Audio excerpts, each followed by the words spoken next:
for best practice and sharing such best practice was at the very beginning the main objective of Europe INNOVA. But soon we were not satisfied just with that, because we immediately discovered that something like best practice doesn't exist, and we moved from sharing best practice to developing better practice. It required some more moral suasion to move from sharing best practice to developing better practice, because this required more commitment, required investing more into European initiatives and not just looking around for what is available. Here I think we had to take the lead, and we had also to provide the incentives to make this happen.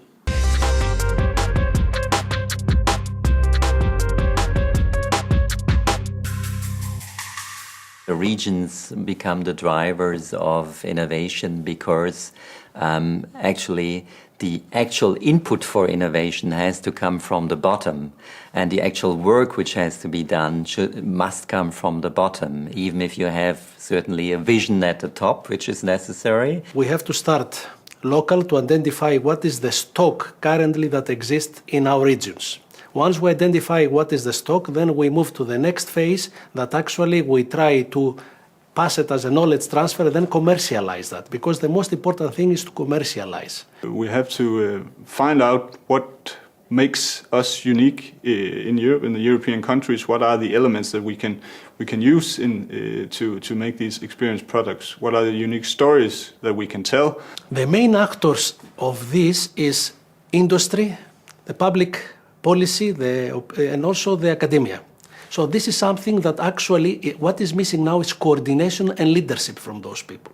But the main people that we need to take them in our boat is actually the citizens, so we can see what the market needs. In the future, the focus will not just be on the engineering skills, the technological designs, but also very much on how you tap into your users, how you involve the human side of the design process.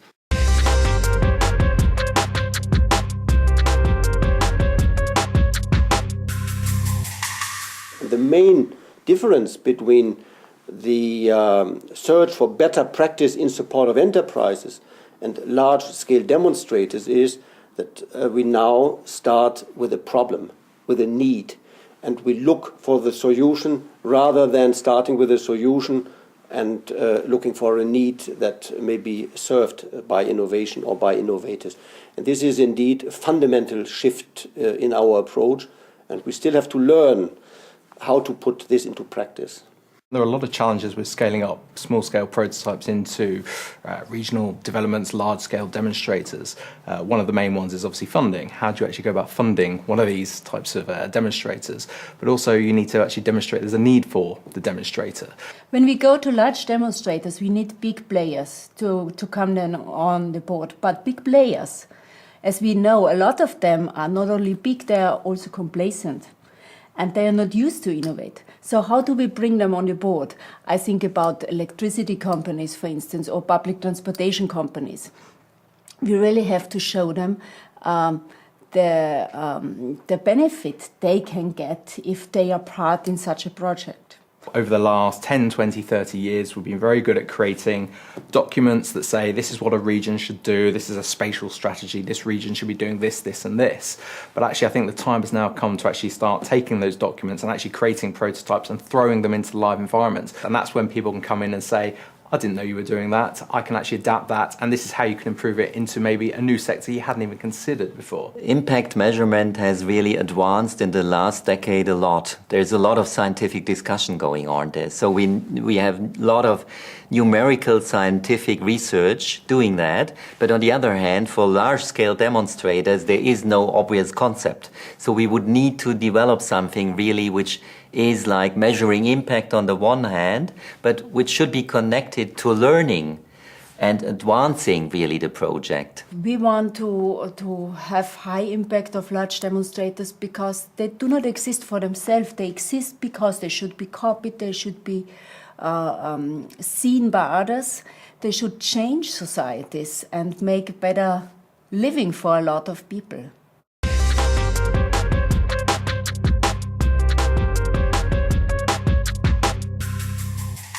Companies nowadays know that they need to collaborate in order to get new services and new products into the marketplace faster, quicker and with less risks. They know that they need to do so, although not everybody knows how to do so. And that's something that that many companies are still working on.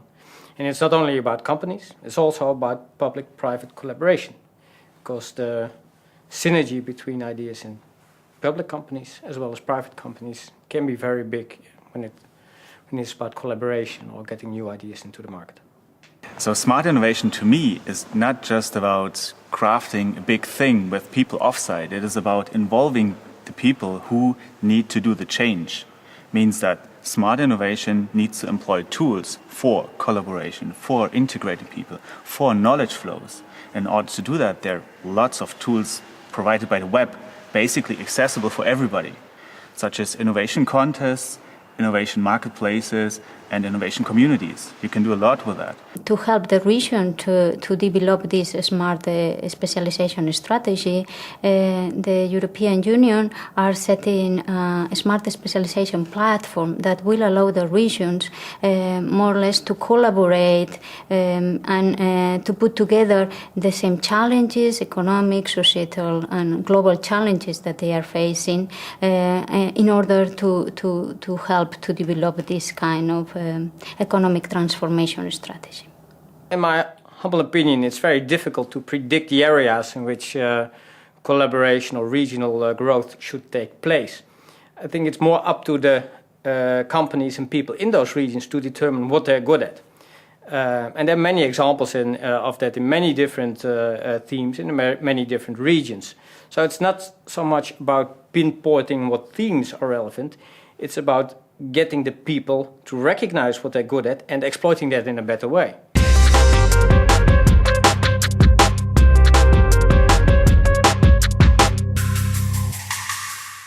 I am here for the first time, of course, and I do expect some more insight into all the networking and the connections, and I think, as I always found out, there's always a link between the different projects. If we formalize partner appointments included in the events themselves a bit more, then you can be sure to exchange information with 2 or 3 people before you even get to the event.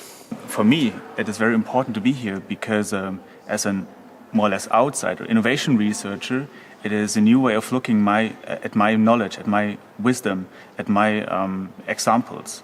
Because I can apply all the tools that I research for smart specialization, for the development and the change of regions. And that is something I usually don't think about. It is something that the people here think about. And that's what kicks me. Networking is fundamental for our projects, but probably the main problem is that we do not meet enough during the year. We just meet once a year in a big event, and this is not enough at all. We should organize probably smaller events and more time during the year. One of the big issues to me still is whether or not we should take the concept of region very seriously. Because nowadays, with the internet connecting everybody, it's often much more important that companies or organizations have a joint interest than that they are from a certain region. So don't take the word region too seriously, but focus on the fact that companies want to collaborate on a topic and have a joint interest there. Because then a region can be a part of the Netherlands, it can be the Benelux, but maybe even the region will be Europe itself, competing with the rest of the world.